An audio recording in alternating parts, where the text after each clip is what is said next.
Before I moved to the United Kingdom in 2011, I was hosting a networked talk show in Australia that we called Open House. And I learned so many lessons about that because the specific aim of that program was to reach Australia's spiritual but not religious crowd and to talk to secular Australians who had spiritual interests but, wouldn't really go anywhere near a church.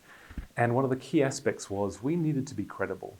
We needed to develop a heritage of being a credible outlet, someone you could turn to and know that you weren't going to get a right-wing voice and you weren't going to get a left-wing voice. You're going to get somebody who worked very, very hard to try and see what these people over here were saying and these people over here were saying and try and be a balanced voice in between.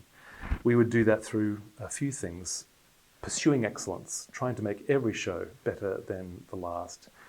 We would do that through expertise. We would get the best possible guests on the show to talk about the key issues that were being talked about in the day.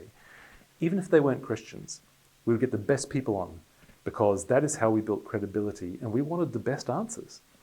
And we would do that through fairness. We would invite people who were very critical of Christianity and the church onto the show.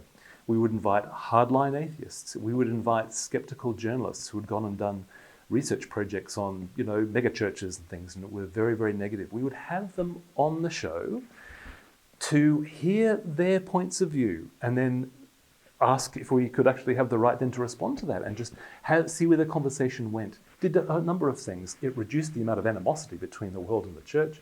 It also showed that we're actually strong enough to be able to hear our critics as well. And I think that builds towards credibility. And I think you can use those 3 points of excellence, expertise, and fairness in your own context. Over time, that's what builds credibility. People will come back to you saying, I trust that person. Even if I don't agree with them, I trust them. They're working hard to try and be an objective voice as possible.